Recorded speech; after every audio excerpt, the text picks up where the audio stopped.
The Hidden Magma Network. If plumes and plate edges are the engines, the road system is stranger. A lattice of warm, weak rock where melt can gather, linger, and move sideways for surprising distances. Seismic tomography doesn't show glowing rivers of magma. It shows low-velocity zones, volumes where seismic waves slow because the rock is hotter, softer, and in places sprinkled with melt. Stitch enough of those zones together and you start to see corridors. Not pipes, corridors. Mushy, leaky pathways that link deep sources to shallow traps. Think of the crust and upper mantle, not as solid blocks but as a layered sponge. Melt collects where density and stress let it. In the lower crust, it spreads into sills, flat intrusions that can span tens of kilometers. Above that, melt pools and lenses, coalescing into crystal-rich mush zones.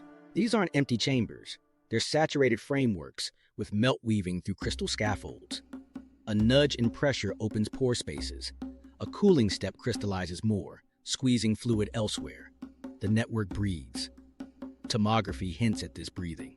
Under Iceland, a plume-rich mashup feeds a broad swath of low-velocity mantle that trends north toward Jan Mayen and south along the Reykjanes Ridge. Under the central Mediterranean, slow zones drape beneath the Tyrrhenian and Campanian crust, guided by broken slabs. Under the western United States, a tilted low-velocity sheet angles from the mantle toward Yellowstone's crustal reservoirs.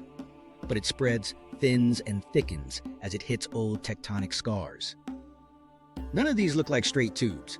They look like weather maps for rock, fronts, eddies, and gradients. What nobody knew until dense arrays went in was how interconnected some of these slow zones appear. Deploy thousands of seismometers across continents. Run adjoint inversions on petabytes of waveforms, and patterns emerge. Patches that brighten and dim together in different datasets. They aren't turning on and off like lights. They're changing enough to suggest temperature shifts, melt redistribution, or both. When gas flux rises in one caldera and subtle uplift starts in another 1,000 kilometers away, the reflex is coincidence. But layer the signals and the timing looks less random. Here's the mechanism. Magma budgets don't move as a single slug of liquid. Partial melt percolates upward along grain boundaries, then pools at density traps. If a deep anomaly warms a broad area for a few thousand years, crustal sills accumulate more melt and volatile-rich pockets get larger. Eventually, they connect. A pressure pulse, maybe from fresh basalt underplating, maybe from volatile exsolution as crystallization advances, can move laterally through the network like a slow wave. Not at highway speeds, at human lifetime speeds. Months to years for shallow sills, decades for deeper mush. That's fast enough to matter for monitoring. Field evidence backs the network idea. In rift zones, you'll see dike intrusions migrate laterally for tens of kilometers, stepping through linked weaknesses. In arc systems, geochemical fingerprints show mixing between melts from different depths and sources. Slab fluids, mantle wedges, and crustal remelts, blending in shared reservoirs. INSAR maps reveal broad, saucer-shaped uplift that's hard to explain with a single round chamber. It fits better with stacked sills, inflating across wide areas. Even micro-earthquake swarms sometimes zip along lines that mirror mapped sills, like someone tracing a hidden seam. Why does this matter for supervolcanoes? Because synchronization risk lives in networks.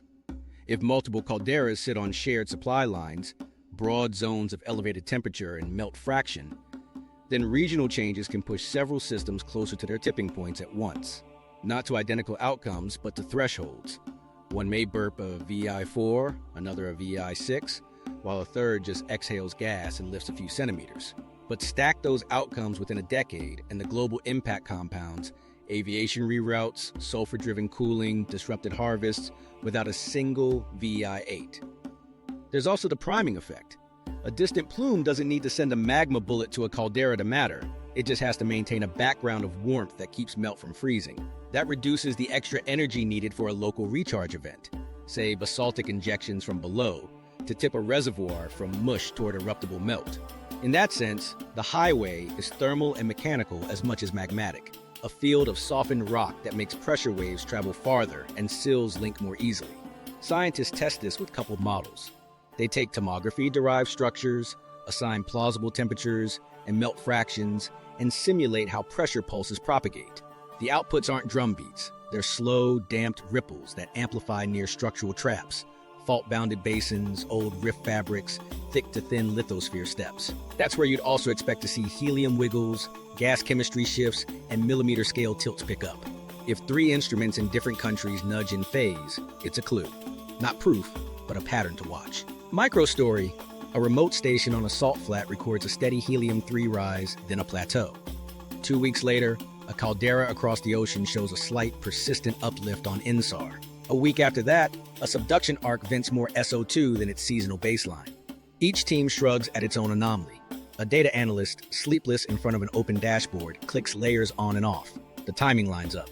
She tags the series region-wide priming and emails 5 PIs. The subject line reads, "Maybe not coincidence." The network framing isn't an excuse to predict doom everywhere. It's a way to prioritize attention. Where slow zones connect, where sills stack, where helium stays high, those are nodes with higher odds of meaningful change.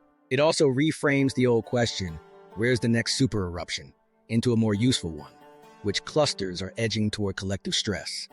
One node in this network has history written in ash, and its deposits still fall like a ruler across oceans. We're going there next.